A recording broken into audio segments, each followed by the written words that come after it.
Anyway, this is going to be a Blu-ray update.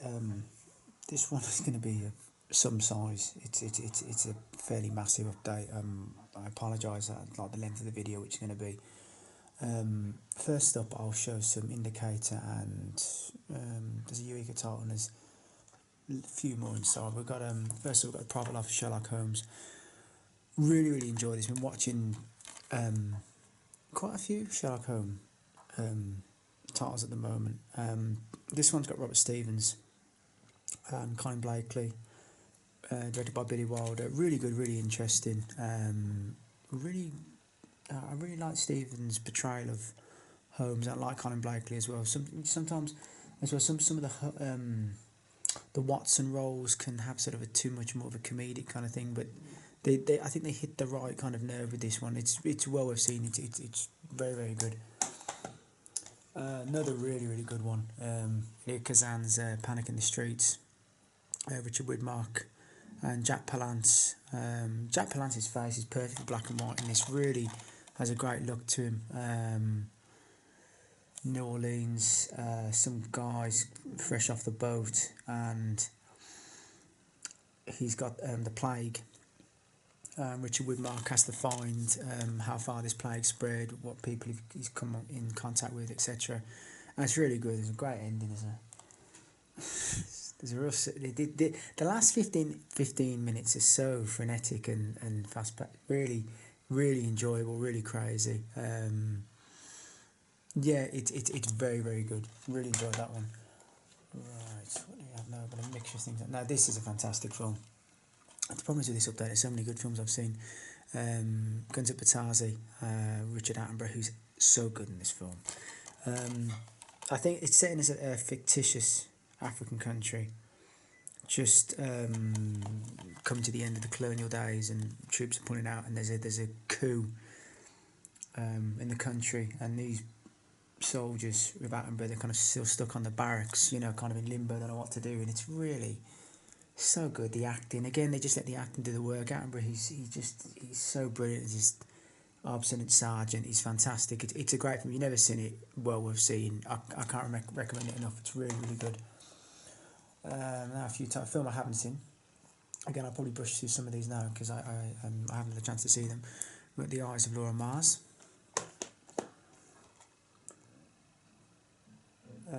Film by I'm trying to think now. No, The Deadly Affair, James Mason, directed by Sidney Lumet. Probably don't know what kind of titles from Sidney Lumet I haven't seen. I've seen so much of his work, and I enjoy them immensely. Really very good director. Fun one now. Torture Garden. Some of the stories in this are a little bit hit and miss. Horror anthology, but the last story is one of my. If I ever had to put a mold to like my favourite sort of compilation of horror anthology stories, the final one of this would most certainly be in it. With Jack Palance as a Edgar Allan Poe obsessive, who meets with Peter Cushing, who has an amazing collection himself with a few other things besides, and it's just so good. It's really good. It's the standout story on this by far. It's worth it for that alone. David Hemming's film, Fragment of Fear. Again, some of the titles that when I get more into the update, the more titles I've seen. I have a fairly new titles I haven't had a chance to see at the minute. Wolf, Jack Nicholson. Really love this film. It's a really interesting take on the sort of the werewolf wolfman kind of genre, and I love it just for him and Spider play off so well with one another in this. There's some really great moments. I really got a soft spot for this film. Really good. Again, a film I haven't seen. A film I haven't seen with Burton, Castle Keep. Great cover art.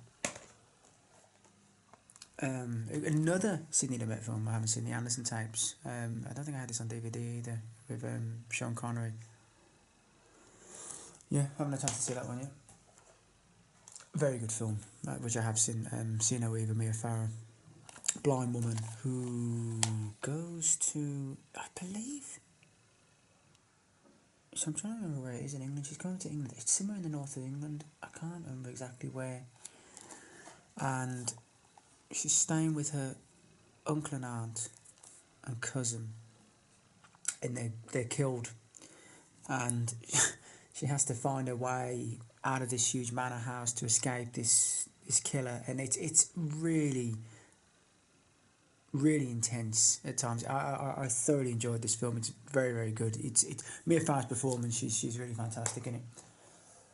Oh fuck that. Now again, The Border. Now I had this on DVD. Great cover art.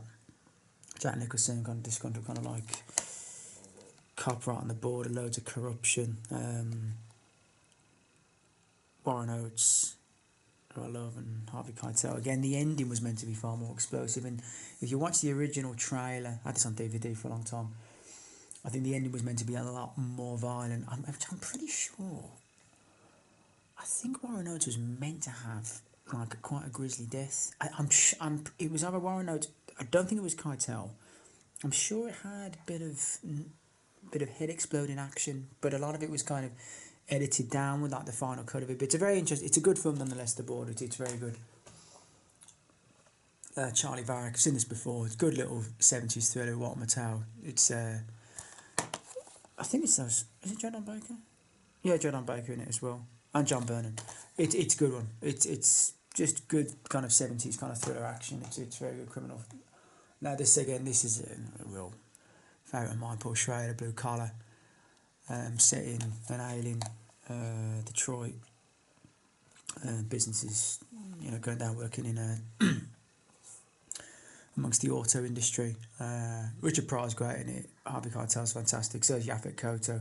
Great ending as well. It's a really great script, great film. It's brilliant. I've seen this film a few times, and it's fantastic. And again, now this film, I'm glad I'm talking about, because sometimes I leave some films till last. I'm just going to move this pile out of the way slightly. And this is Indicator. This was on DVD, and I never had it on DVD. The DVD always seemed quite pricey out of print, and it was going through my phase. I was buying loads of out of print DVDs, but it always kind of eluded me. The price was always over the barrier. The Reckoning, with Nicole Williamson. Nicole Williamson had his demons, no doubt about it. I think he had various problems about alcoholism, and sometimes he was tough to work with. I think he was on Ninth Configuration, where he famously was cast early, and I think he'd have been brilliant in it. I love that film, but through television out of like a 10-story window hotel in Budapest, and he could have killed people, and he had that kind of fiery kind of thing. But I think you forget sometimes what a great actor he was. And in this, he's a businessman. He's left his roots from sort of Anglo-Irish kind of background. Family came over, settled in Liverpool. Proper working class kind of upbringing. He's kind of left that behind him. Kind of the businessman he is now. And his father's murdered by a group of youths, and he goes back to his old world in Liverpool for some sort of revenge. But it's just growing up like with half my family being of an Irish background, and when he's seen Kevin Barry in this, Christ, it reminds me just so much as like the old kind of rebel songs. But the scene when he's drunk and he's singing Kevin Barry at the party, oh god, it's so funny. And his working class roots really come to the fore of all these kind of snobby types that his wife's invited to the party, and it's fantastic. But his whole performance in this is he's just amazing. He's magnificent. He's so full of charisma and charm, and at times he's pretty nasty and hostile, but it's fantastic as well. I'd seen old Liverpool as well. Good God, when you talk about abject poverty in some of these places, my God, it's whether it's Liverpool or Birmingham or some of those towns where, again, you've seen renovation now, but you've grown up in them and you've seen some of the places where, it's just despair. Really just, real poverty. I'm not talking about some of the, abject poverty, and you see it with some of the old places in this, and you think it's just a great film. It's a real kind of look back to yesteryear, and I'd recommend it unbelievably highly. His performance is brilliant. The Reckoning's really good. Really, really good. I'll show a few German imports now. A few, there's some great, some Westerns I've seen I haven't seen. Shando with James Stewart, great cover art, love this film. Always remember as a kid, that scene. There's a scene in this that really, it's one of those it's that scene in cinema where you really hate the perpetrators of a particular act in this, and it never goes, it doesn't get avenged in any way. And it's really hard. I always mistake that the scene when particularly scene when the camera closes up on one of the perpetrators and what he's about to do, and you'll know it if you see the film. I don't want to spoil it, but it's really like, God, you bastards, really hate them. It's a great film. It made you emotional as well. James Stewart with his prayer at the table. It really defines that sort of pioneer kind of spirit. It's like, okay, God, I appreciate you, but we did the hard work type thing. We've earned this meal. It's brilliant. It's so good. Love the film. Watched it with my family, especially my dad. A few times, my brothers. It's from as a kid. I love it. Right, Western I haven't seen. Gregory Peck, Stephen Boyd, died way too young. Lee Van Cleef from Bravados. Fun film. And I've always been a big fan of Victor Mature. Last Frontier, real fun film. Robert Preston in a role kind of. It's weird. It's Robert Preston. Massive charisma in this. More kind of fairly kind of smaller role. He's kind of he's a colonel who's determined to take the war to the Native Americans. Victor Matures, has a thing for Robert Preston's wife, but it's really good. It's a great ending to the film. It's got a real good feel. It's just really entertaining. I like Victor Mature a lot, man. I do. This can be quite savage in places. The early 70s really had a period of savage westerns. Orsana's Raid, Burt Lancaster. There's some real savage scenes in this. Of an Apache rebellion. I think it's an Apache rebellion. I'm pretty sure it is. Sazzy Young, Bruce Davidson, Richard Jekyll. It's really good, well worth seeing. Orsana's Raid. I really like that film. Really like that. Right, I'm going to put some of the titles away because I'm afraid to knock them down. Right. Another Burt Lancaster one, Kentuckian. Real fun film. I love the ending of this film. Really fun. Great. Oh god, it's so weird. Well, Walter Matthau's such a bastard in it, but then he's kind of demise kind of comes in such a brutal fashion. It's weird. It's a film I like a lot. I really do. It's got a great feel to it. It's got a great cast as well. Bert's great. Bert's so photogenic in these early roles. I love Bert. These guys. I love the film. Again, I can't really talk too much about it. Just if you like Bert and you like your westerns, it's a good one. Can it be? Yeah, it's now a very fun film. Charlie Sheen, D.B. Sweeney, Randy Quaid in No Man's Land. Charlie Sheen's. What is Charlie Sheen? It's hard to say what Charlie Sheen is in this. D.B. Sweeney's undercover cop. Ted Varick. He's part of the owns a Porsche garage which doubles as a chop shop, and he draws D.B. Sweeney into this kind of sleazy world. Randy Quaid's the detective that D.B. Sweeney has to kind of answer to, and it's a real fun film. It's got some great set pieces, some great car chases as well. Yeah, I really enjoyed that. Charlie Sheen, back in the day, a lot of charisma. He's very good. Oh, this film's crazy. I just think there's so many films here. I've got to go through it right now. Where's Popper? This is a really dark comedy. George Segal, Ruth Gordon. Fucking hell. I don't even describe this, man. I swear. George Segal, he's a lawyer, lives with his mum, and he despises her, and he wants her dead. She's mad. Every time he's got to, asking the famous thing of, well, where's Popper? And George Segal basically has to tell him, look, he's dead. He's been dead for years. Directed by Carl Ryan. I mean, it really is black comedy. Ron Lehman plays his brother. Ron Lehman is so weird. I mean, I know him mainly from his Night Falls on Manhattan, where he's absolutely brilliant as the Attorney General and that. I think he's the Attorney General. And He plays his brother who continuously gets mugged by a black gang on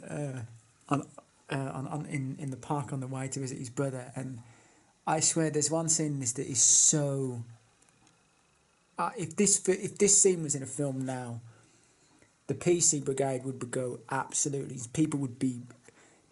Towns would be on fire at the lack of PC. I won't say what it is, but it had me. I was in absolute stitches laughing at it. It was. I mean, really, it's very black comedy. There's an alternative ending on this, which I'm really glad they didn't use, because even. I mean, if you thought this was PC, not PC, the ending is just beyond anything. It's like, but it's the alternative ending is just. It's too much. It leaves you like, no, it's too far. But it's very black comedy, very fun. Once it gets going, it's very funny. And the scene in the park is just outrageously un-PC. Honestly, if that was done now, the director and I'm sure everyone else would be, probably out of the job. Now I'll leave those two films just to the side. Trying to. Right, I'll leave that to the side. Again, I'm trying to leave some of these films to last night. First, I'll go through some of these films. God, this is a long update because I had these titles for a while. I've got Wait Until Dark of Audrey Hepburn. Haven't seen that. All the songs Anna Arkin and Richard Crenna. Right. Valley of the Grandeur, some great stop motion animations. Some great, but it's mainly for that. I always hated that when that scene. When the rider, when I was a kid, when the rider spears, and that's not a triceratops. I'm trying to think what the thing they try. Just to really know my dinosaurs.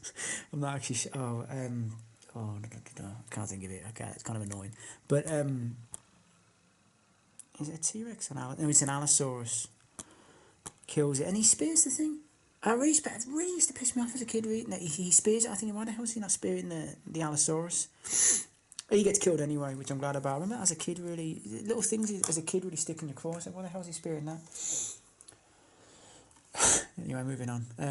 Julie Christie, Demon Seed, such a great film. I remember ages. I was watching this film and I was like, who the hell does the voice? And it really got me. I was like, oh, he does the voice. I don't want to say no, so I'll let people watch it. But it's really the ending's really disturbing. It's got a great. I mean, Julie Christie's great in it. So is Fritz Weaver. Great score by Joe Fielding as well. Joe Fielding did. I think Joe Fielding did also, Josie Wales. I'm sure he did. He might have done. He did something else as well. I have on my iTunes. I can't remember. But this is a really disturbing film. It's great though. It's fantastic. The ending is really fucked up. Film I haven't seen yet. The Law and Jake Wade, Richard Widmark, Robert Taylor. Oh, this is a fun one. Innocent Blood. Vampirism mixed in a sort of a gangster world. Oh, it's very black comedy. And Robert Lodge is great in it. Anthony Padgett, Don Rickles. Christ, Don Rickles' death in this is so funny. Again, I gotta take my hat away. I gotta abandon certain things because John Landis directs it. I ain't a fan of Landis. I think the guy should have done serious time. I think he should have gone to prison for the Twilight Zone movie debacle. When I say debacle, I mean death of Vic Morrow, and really, I mean, outrageous. But again, this film was very fun ending. But John Landis, I ain't a fan of, not at all. Paul Newman as Harper. Well, this up there. I swear, sometimes I've had these for a long time, and it's so weird seeing time after time. I love this film.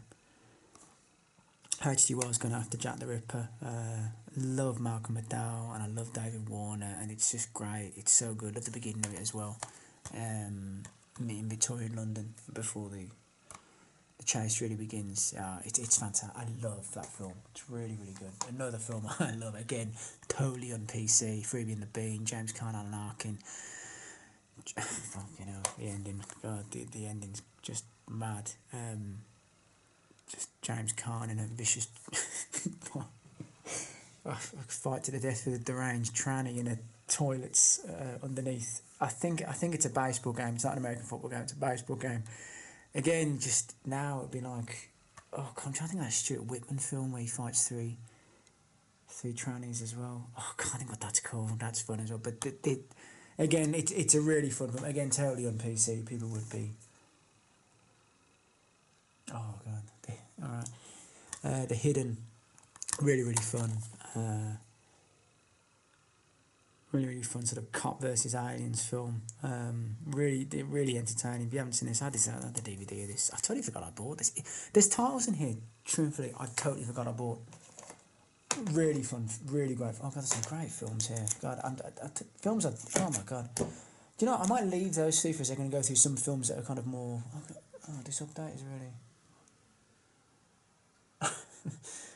Oh God, this is a mess. Okay, yeah, I'll go through these at the moment. The next three are total. I mean, absolute recommendations. The Hanging Tree, Carl Malden, Gary Cooper, and a very early performance by George C. Scott as a demented preacher. Oh man, I love Gary Cooper. I love Carl Malden as well.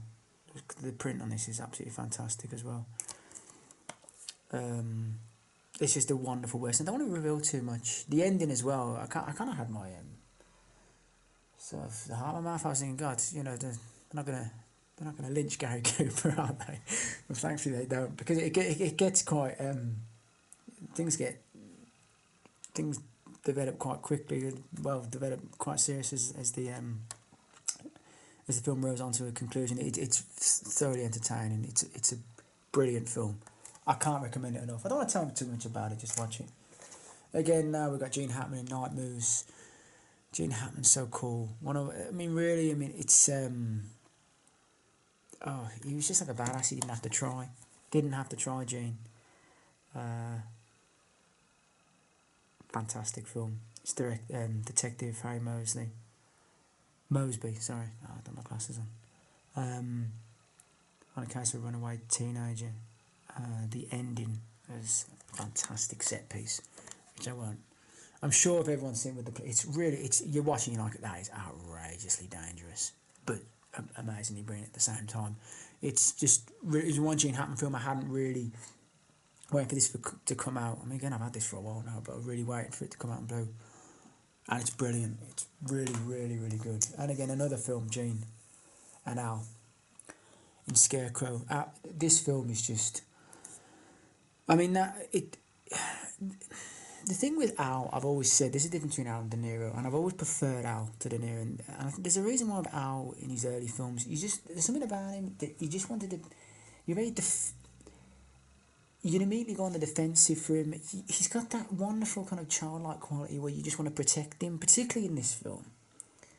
Him and Gene are kind of drifters, and they get into various situations, and Al's constantly trying to keep Gene from, let's say, going into more kind of darker places, and he's just wonderful, and Gene's brilliant. And the wonderful scene is when prison occurs in this, and Al's face is a fantastic scene when he realises that Gene's not really going to aid him in prison, and the whole boy-like nature of him always being protected, it just goes, and he knows he's in trouble.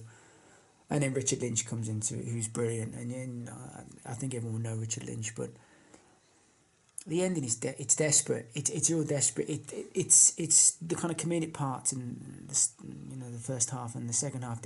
It's incredibly sad. It's pretty heartbreaking, to be honest with you. And it's a fantastic film.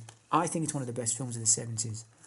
And to say that, I mean, when you think of the brilliance of the films during that period, but it really is. It's absolutely incredible filmmaking. It's brilliant. The acting, both of them are just, all the plaudits in the world can't be said.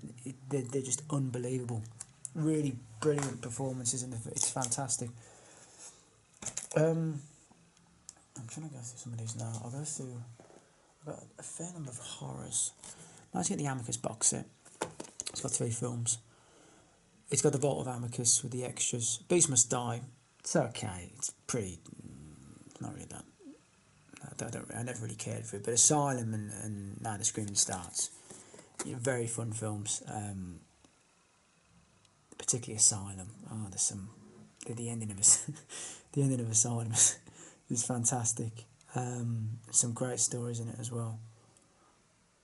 It's the box is kind of flimsy, but it's not.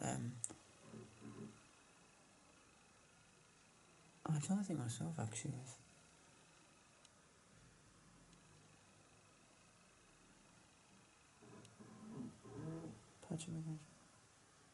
Yeah, just going through like some of the sets because again I haven't seen.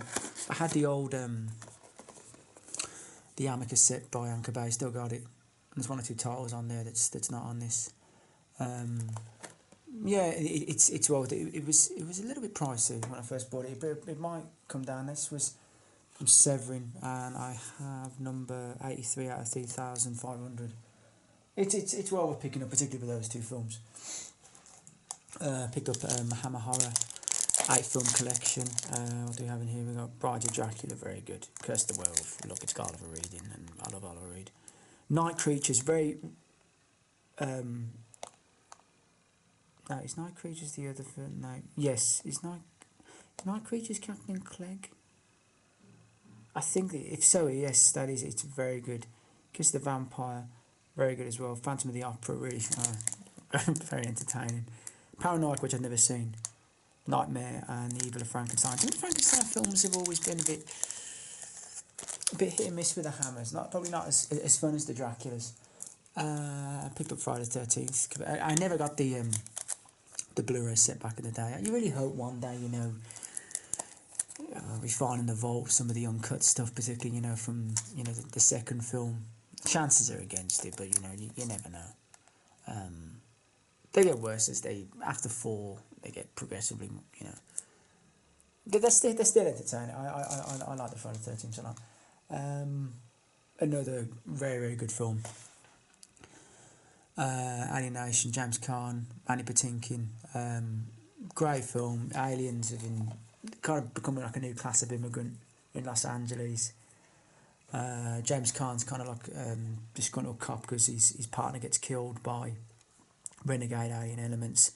But it's a tremendously fun film. It's really good. It's not preachy in any way, which it could be now if, say, another film very much like it could be done, but it was just awful. But it just sticks with the script. It's not preachy and it's great. It's really, really good. Alienation. If you haven't seen that, well worth seeing.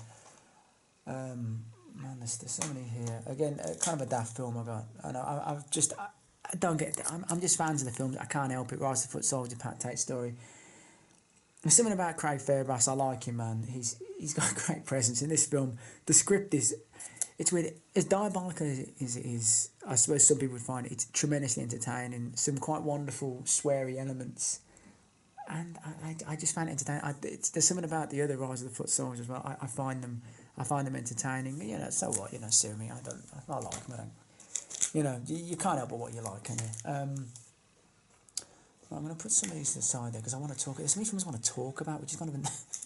Sometimes you buy films and you haven't seen them, but I might show now some of the. Oh God Almighty! There's so much. Okay, I know what I did. Right, first up again, another real favourite of mine. Devil's Reign, Ernest Borgnine, Satanic Cult. Amazing film. The ending is brilliant. It's really just fantastically entertaining film. I had the is it the Dark Sky? Is Dark Skies released to this? I think it was Dark Skies. Back in the day, the DVD, and it's just brilliant. Look at that cover art. Unbelievable. Really, really good. Devil's Reign. It's such a fun 70s horror film. Definitely watch that if you haven't seen it. We have Ghost in the Darkness. This is the German release. I watched this at cinema as a kid. I remember as a kid. When would I watch this at cinema? I snuck in. I remember that. I'd have been about 11, maybe 10 or 11. And it's based on the Ghost of Savo, East Africa, where two sort of juvenile lions. I think the lions' bodies now in a museum in Chicago. And I think they were mindless. I think that was the thing, they were mindless. And they killed, apparently, anywhere between 30 and 50 people. But this, again, this is exaggerated, but there's some great, Stan Winston does the effects line, there's some great set pieces. Michael Douglas is brilliant. Val Kilmer's Irish accent is, as you can imagine, it's not great, but it's mainly for the lines. I mean, there's some great violent set pieces in it, and it's just awesome. I love it. I've always loved Ghost in the Darkness. I had it on VHS as well. I saw it at cinema and on VHS and DVD. It's great, man. If you want a really good, just animal attack movie, you know, and it's awesome. I really like that film. Dark Knight of the Scarecrow. I mean to pick this up for ages. Oh man, I love this. I remember that. Had even before the DVD, I had a bootleg of it, and oh man, what the beginning of this when Bubba gets killed, you really want revenge for him. It's really horrible, man. You know, I think there's a thing that whenever you see someone with special needs in a film being victimised in some way, you really, you know, you can't help it. Charles Dern as well is a right bastard in this. I love him as well, but then of course Vengeance is it's really good. Dark Knight of the Scarecrow, you can't go wrong if you've never seen that. It's a fantastic film, it really is. Picked up some Vestron, Slaughter High, pretty missable. You know, I kind of picked up just to kind of complete his sake, which I'm not normally like, but I kind of wanted to get some of the Vestrons. Class of '99, it's fun. I like it. It probably needs to be revisited. Gothic, which I do love. It's crazy and scene. Gabriel Byrne's brilliant. Gabriel Byrne's Shelley in this. No, is he Shelley? Or is he Byron? No, he is Byron. Because John Polidori is played by Timothy Spall. I read one of John Polidori's stories not a while back. Oh God, it's a vampire. Is it called Vampire? I'm not sure. But it's about the Shelleys, Mary Shelley, John Polidori, Percy Shelley, and is it? And Byron at his manor house at the it's not the shores. It's not like Geneva. It is somewhere in Switzerland, and just through various kind of nefarious kind of things kind of go on and seedy things and borderline horror, and some are going crazy, and it's just an absolute lunatic of a film. I was going to use this in Basket Case, which it's probably because I'm looking at Basket Case right next to me now, but it's a mental film, but really enjoyable. I really enjoy it. It's very, very good. I had the DVD as well. Basket Case, just awesome. I love this film. It's so crazy. The ending has me in hysterics. I was hysterically laughing. I forgot how truly brilliant it was. I think, yeah, it's absolutely just laden with extras. And you know, you have to give it to her. They really do. They go above and beyond. It's if you've never seen Basket Case, I'm sure most people watching this video would have seen Basket Case. Another York Booker Wright one. The TARDIS King. Had the DVD of this. I'll tell you what. Fuck me, it was expensive. I had most of the York Booker Wright stuff. Shran was probably the least expensive, but my God, this is a mental film. I mean, it's again, it's probably not for everybody. The extras, again, have just gone out of their way. I mean, between the TARDIS King and both Necromantics, and I had, I'm trying to think, did I have what was the short films he did? I had that as but between that and both Necromantics, I mean, it must have cost me in excess of probably nearly 200 quid easily for those two films back in the day. Especially the Necromantics. Christ, they were expensive. Necromantic 2, I remember being really hard to find on DVD. But yeah, again, not for everybody. But, you know, I like it. Again, it won't be for everybody. A film that should be... two kind of compulsive kind of viewing here. Death Dream. Love this film so much. John Marley. The boys returned from Vietnam, but, you know... Has he really returned, or is he something very unworldly? Bob Clark directs. Tragedy what happened to Bob Clark, him and his son dying. It was really just totally unnecessary, just shame, horrible, but really creepy, great film. Always been a fan of Def Jam. First time I saw it on Halloween about, God, it must be about 10, 12 years ago now. I really love it. Look, I had the DVD as well. Really great horror film. Well worth seeing. Really, really good. And again, a film I absolutely love. And again, look, I spent about 30 on this. Okay, all right. Look, sometimes Bill, I know Code Red, he drives you mad and that, but the way he dropped this, like the information, this like last week or 10 days ago, and before, you know, I had it I had it like, I got like within a week I got it. You know, you can't really argue with that. Pretty fun. God, Oliver Reed's this. As a multi-millionaire, he was injured in a hunting accident, going up against this monstrous snake in Papua New Guinea. Brother was killed. He gets it brought in to America, goes off the leash. There's some subplot with Satanists that doesn't go anywhere. You really feel this film was meant to go on longer. He brings Peter Fonda in to study the aspects of the snake. Snake escapes again, goes on sort of the warpath. There's some fantastic, as I look on the back of this,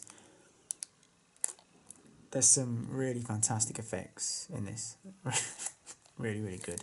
And at the end, poor Ollie has to face down the snake by himself. Something about Ollie, man, I love him so much. He's so great. When you get with films like this, when you get an actor of his quality, he could easily just call in the performance, but he totally goes berserk in this film.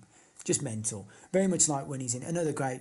If you want to watch a good film, a good double is watching this and then watching Venom with Oliver Reed again, and about a snake. Again, nothing like this monstrousness in this, but both great films. But he's great in it. Again, pretty pricey with Code Red, but you know, come on, they deserve some support. You know, they deserve support. No, I'm gonna bang through some of these again. This is a really massive update, and I really apologise about like the meantime.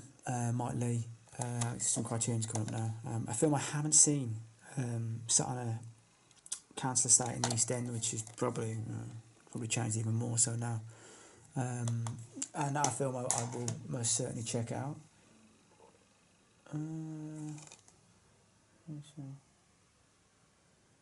Yeah, good. Really, Woman of the Year. Catherine Hepburn, Spencer Tracy.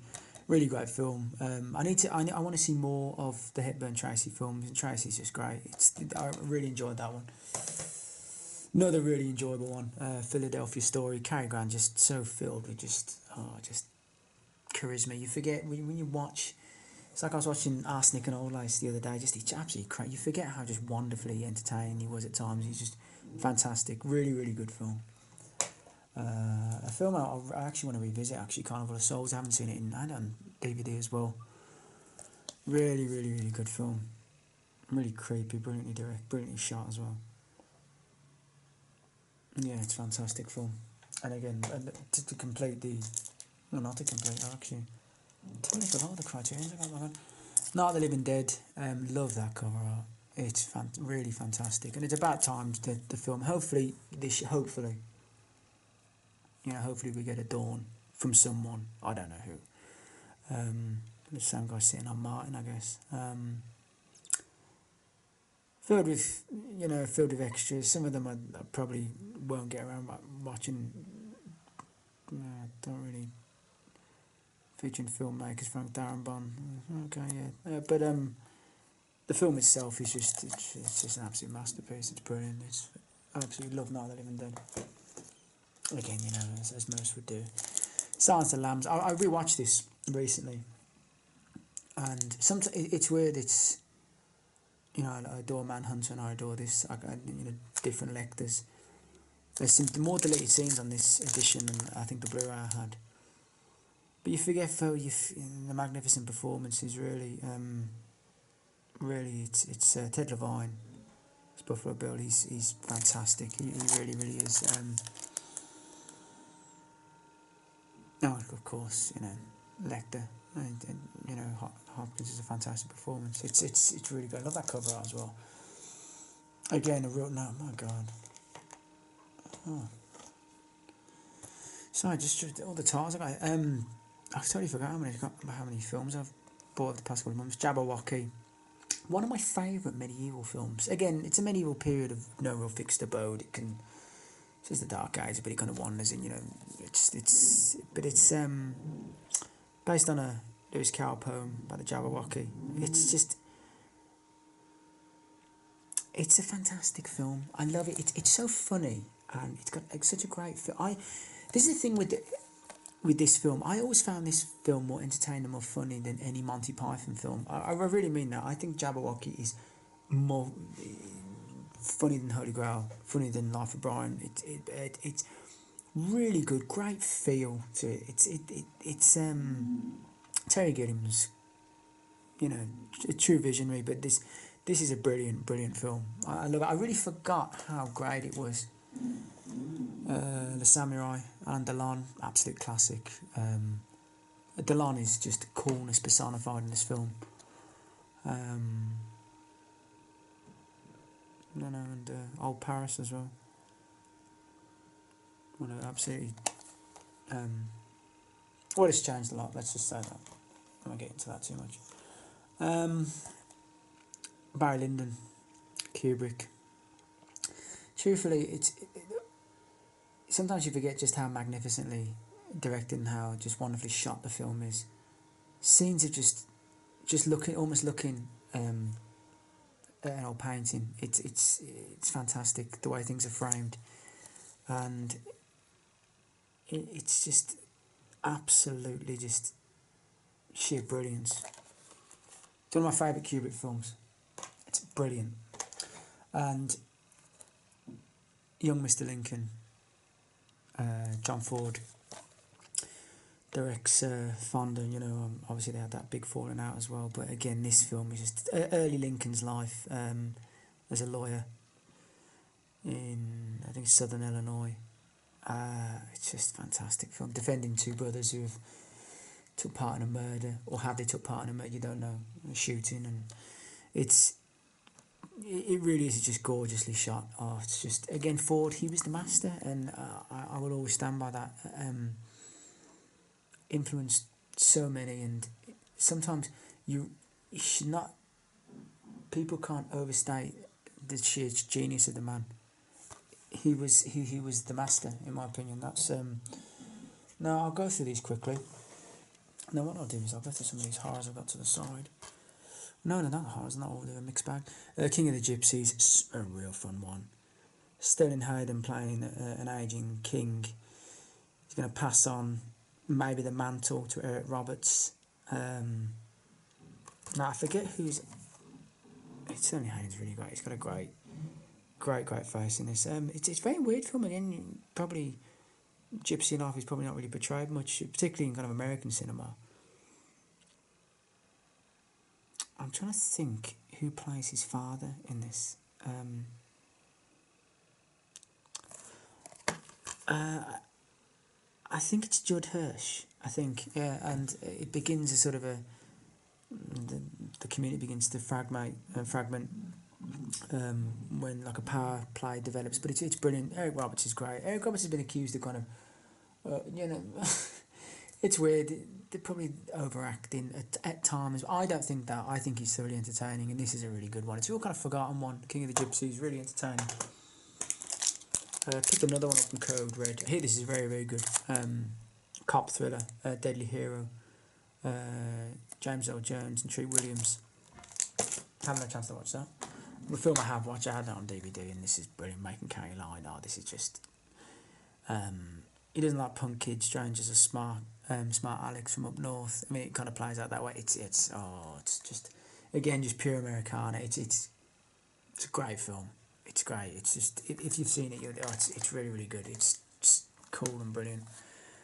Shakedown, absolute action classic with Peter Weller and Sam Elliott, including Sam Elliott, just riding a plane at the end, hanging onto one of the wheels. Just absolute craziness. It's brilliant. It's just mental. It's such about corrupt police. It's really good. One of the real kind of lost action classic. I had this on DVD as well. It's real fun.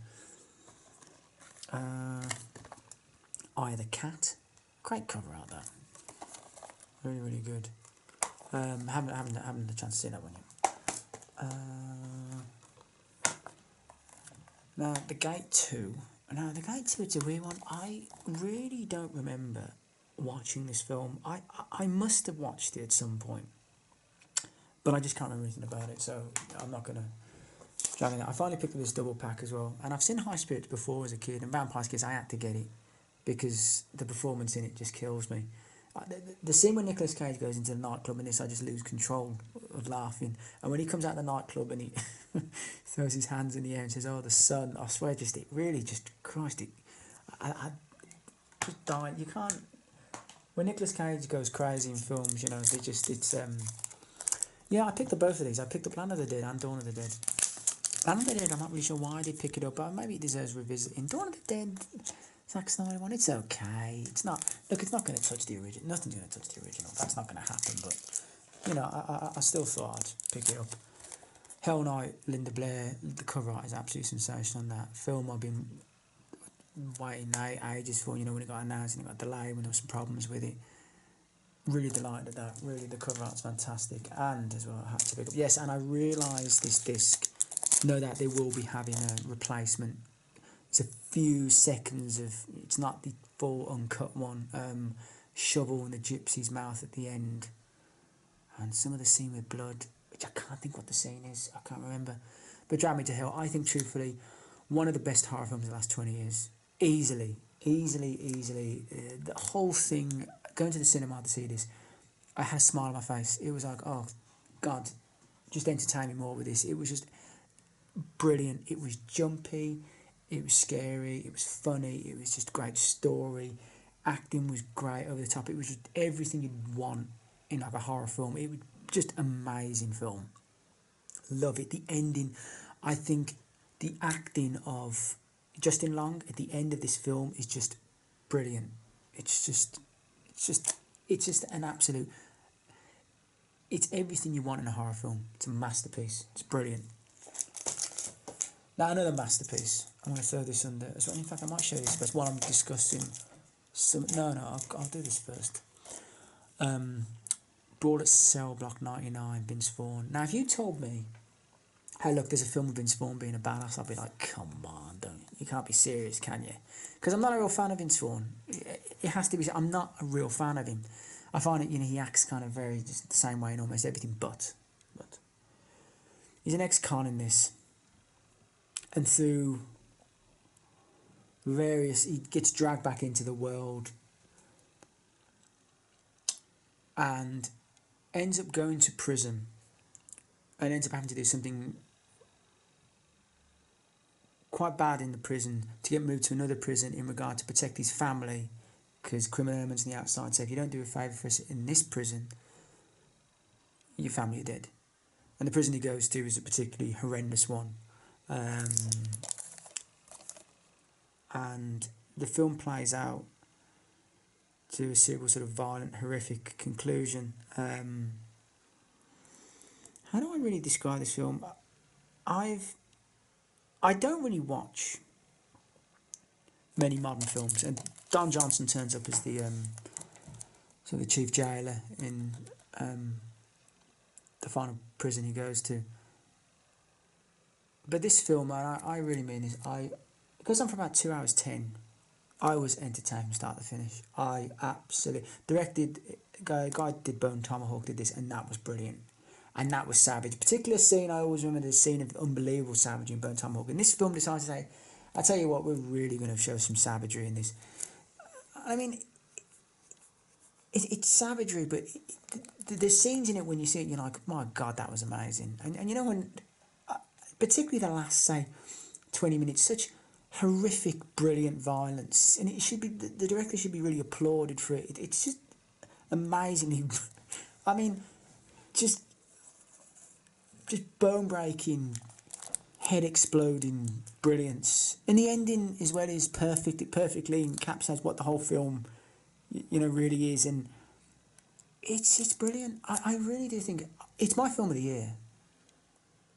And again, you know, I suppose you're talking to someone who doesn't really watch many modern films, but it's just absolute entertainment from start to finish.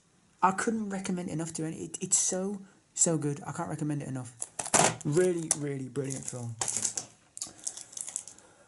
Right, Annabelle Creation. First Annabelle I enjoyed. This second one's got, you know, the origin one's different sort of feel to it. Really enjoyed this. Not quite hitting Conjuring levels, but there's scenes in it, particularly the scene where the girl's under the stairs and she first sees the demon, first sees it for the first time. I found that scene incredibly creepy. And there's some very, very creepy scenes in it. Again, as the films go on, you know, probably the creepiness goes out when you see the creature too many times. But again, you know, I was probably the only ones really... Not many people like the original Annabelle. I did.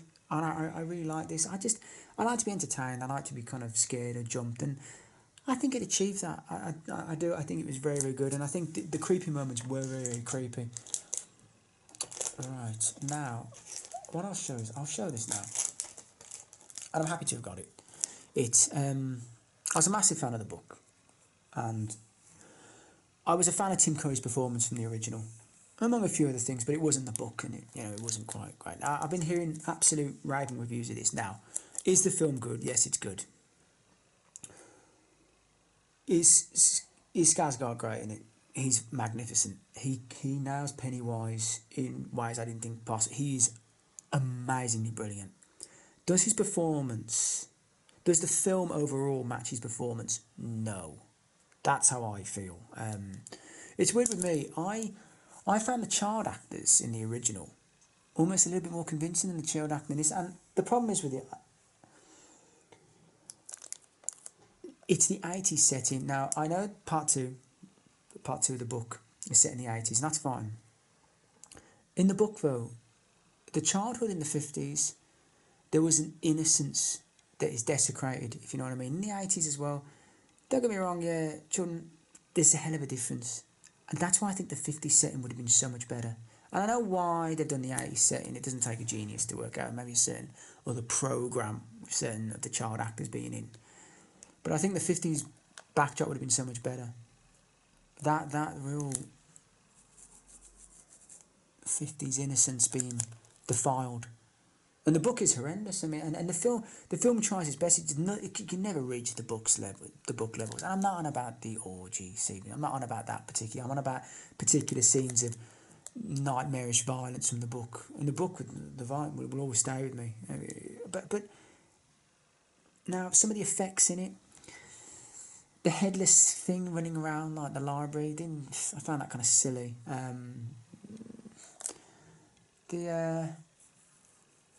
Some of the other scenes as well, I found the scene in the garage I found utterly absurd, but not in a good way. I found it stupid and laughable.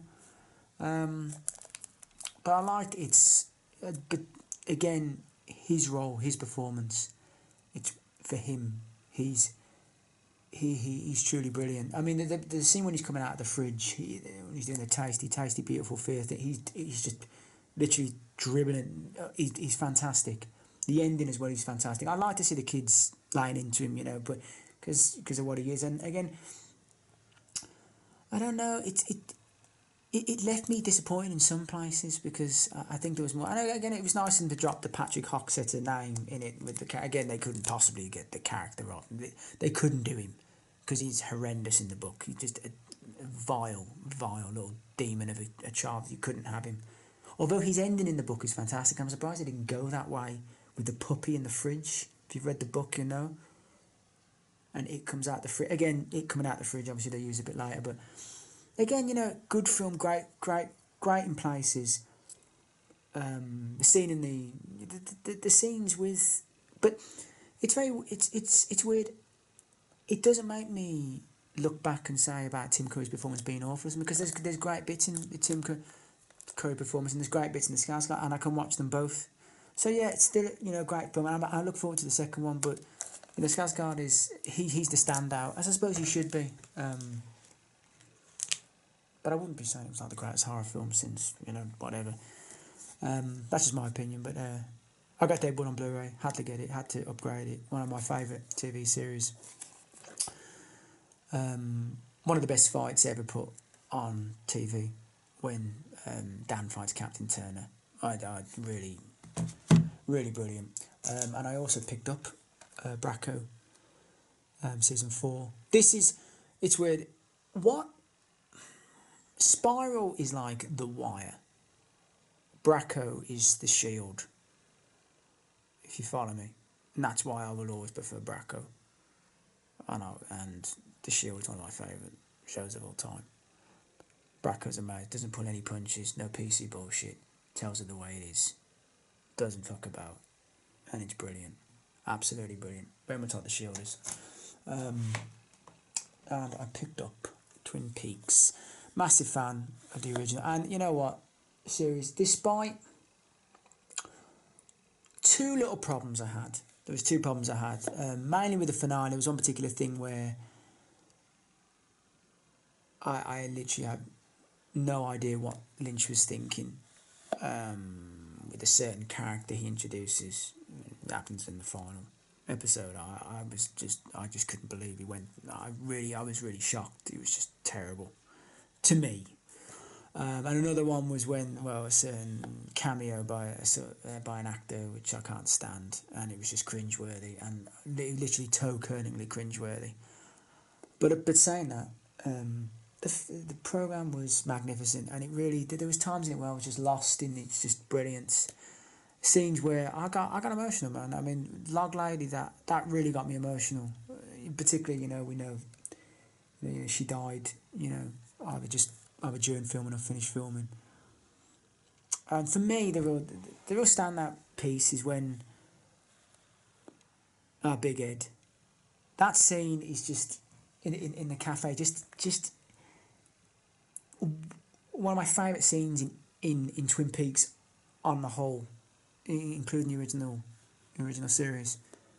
Just seeing Big Ed with that smile on his face and the music playing, he gets the hand on his shoulder, it's just fantastic. It's really, really good. And it's Caan McLaughlin, man, he should have won all sorts of awards for this. He's phenomenally good in it. It's criminal. It really is. It doesn't get enough, kind of. Another film I picked up will be Conspiracy. This is set in apartheid South Africa. Sidney Poitier is a dissident.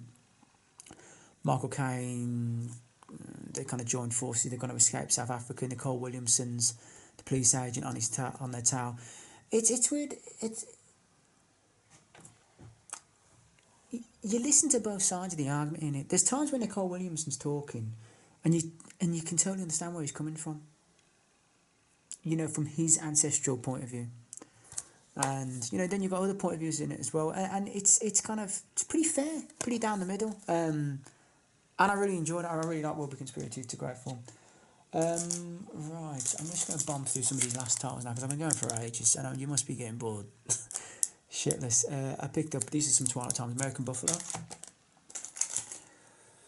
From noon till 3. I'll stop with any films I've seen. I was just kind of picking a few of them. Romeo's Bleeding, the good fun Gary Oldman one. Gary Oldman's a cop, gets Wayne over his head. Roy Schrader is very good as the gangster in this. Also good acting by actor I really like. Oh no,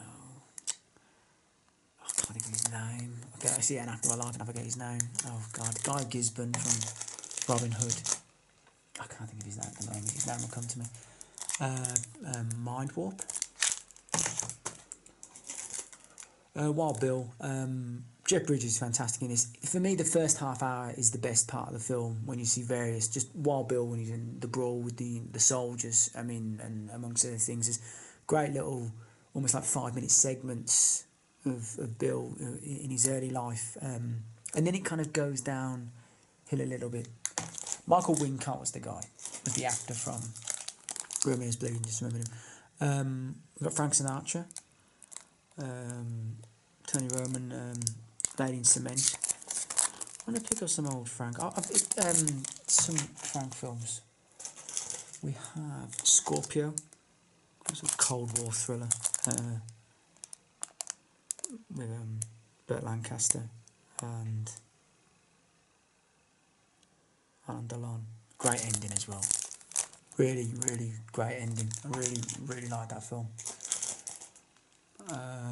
Comes a Horseman with James Caan. Jason Robards, I haven't had a chance to see that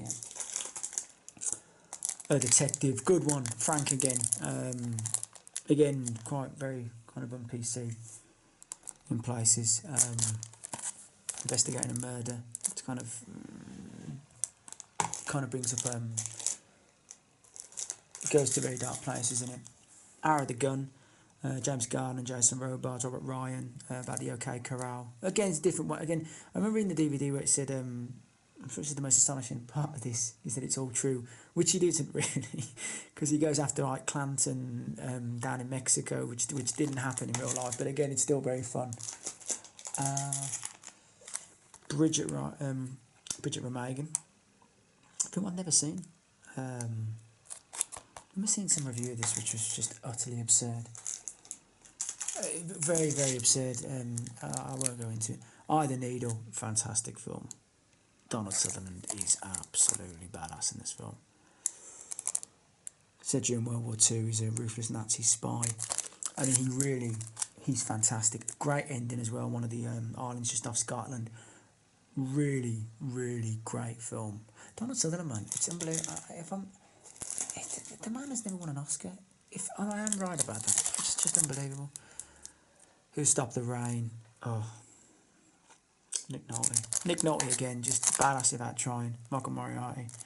Nick Nolte's a Vietnam vet, comes back, gets involved in this drug deal with Michael Moriarty, and it all goes just terrible. It's a fantastic film. I love it. It's really. I got really irritated by the ending as well. Really did. I won't go into it too much because you love the character so much, Nick Nolte. But you say to yourself, you know, should other people be still alive in this one? Bound for Glory. I know it's been out for a while. Sort of loose biopic of Woody Guthrie. But it's really there for the performance, really. Again, you know, it's not accurate by any means. I think Woody Guthrie put him at times. So, I mean, he's a bit of a tall tale teller, as it were. But God, it shows the real kind of hot, you know, just how tough life can be. And, you know, God, he shows he's such an array of a talent with carried in this. My God, if he's not playing the harmonica, playing the guitar, playing the piano, he's playing something else. It's a really, really, really great film. Ronnie Cox as well, co-stars as well. But I love it. It's really, really great film. Really, you know, it's fantastic. No, I'm going to leave these three. I think I'm nearly done. Thank God, because I'm kind of tired of it. I should have done this in 2 updates, but The Hospital, George C. Scott, Doctor, and strange things are going on in this hospital. It's a very, very black comedy. Very, very black. And George C. Scott, his performance in this, he's just... some of his soliloquy, there's a particular soliloquy in this where he's just absolutely magnificent. He's just beyond anything. He's acting. You forget what an absolute powerhouse he was. The king of the shouty actors. I've always wanted to do some massive compilation of George C. Scott going mental in films. He truthfully, the way he could explode, he exploded like no other. But his performance in this is fantastic. It's a real... wonderful black comedy. At times extremely serious, but it's again just a brilliant film. Really happy to pick up that. And I will also show, I kind of kept this just separate. Coming Home. John Voight won the Oscar for this. Jane Fonda as well. John Voight is in a wheelchair. He's been wheelchair bound since Vietnam. Jane Fonda's husband's gone over there already, and it shows what what war can do. It's bad enough, training men for, I suppose, for such a conflict or what they're going into, but what they actually go into is something different, and that whole desensitisation of, and then they're meant to come back and adapt to civilian life while they're coming off planes or trains are being spat on and being called God knows what by people who aren't worth 1/10 of them. You can talk about in the manner of what was fought, but to spit at them and demean their service, I can't stand that by people who'd rather just smoke dope and burn the American flag type thing. But the performances as well is just out of this world. You can understand. it's a shame Bruce Dern doesn't win maybe Best Supporting, because his acting near the end of the film, and I suppose everybody, a lot of people have seen it. It's just out of this world acting of a man. He's just broken. He's seen such horrors, and I think that's the thing, isn't it? It's the fact that it's bad enough they went out there and fought, but they came home with, none of them received any sort of welcome, like any, I mean, no one's saying they were heroes or anything, but they should be respected for their service. And he's saying that, I'm not wanted here, I'm not welcome over there, but he's acting that scene. It's just incredible, and it's a great film, and it's real. It's heartbreaking places. It's fantastic. If you've never seen Coming Home, please watch it. It's brilliant. And the last, I thought I'd leave this to the side. I'm glad I did, because it's a real favourite of mine. The Incident.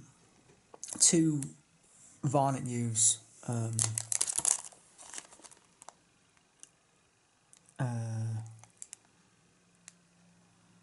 Two violent news of Tony Musante and Martin Sheen. They've taken part in a mugging, and the film then goes to other parties. We've got a black couple. Black guy's very anti-white. He's angry at the current situation, describing various kind of ailments and problems. And you've got another couple who husband wants to get home. Her and the daughter have been out for a long time. Old drunk that's trying to get off the alcohol. Kind of a sort of very homosexual who doesn't know whether he's coming or going. He's having a crisis in his sexuality. A young kind of hood, and then a young kind of, I'm not sure if he's Italian or maybe he's meant to be Puerto Rican. I imagine he's meant to be Italian, with a young kind of more upper class kind of girl, and an old Jewish couple, and they've got various different stories. And then on this late night subway train, these hoods get on and basically terrorise the carriage, and the performances are just. Martin Sheen is great. Tony Musante, his performance is out of this world. He would be lauded with plaudits now from Day to Kingdom Come. He's absolutely just, he goes out of his way to be vicious, desperate for a fight. Another 2 people in this, I should say, a young Beau Bridges, him and another soldier. And Beau Bridges has been hurt. He's got a broken arm. I can't remember why he's got a broken arm. First they terrorise the homosexual in the carriage, and then it builds up, and the real crescendo, and the scene with the black guy having his world shattered by someone who is willing to go that extra Tony Musante in this, he's an absolute psychopath, but the way he can dissect the human character and find out your weaknesses and flaws and just destroy you. Same with the soldiers as well. He says, I bet you got quick reflexes, and just smashes a bottle right in the window behind him. And the soldier's like, what the hell am I dealing with here? But it's kind of got that high noon type aspect to it, where the normal people are just, they'd rather turn their heads than help.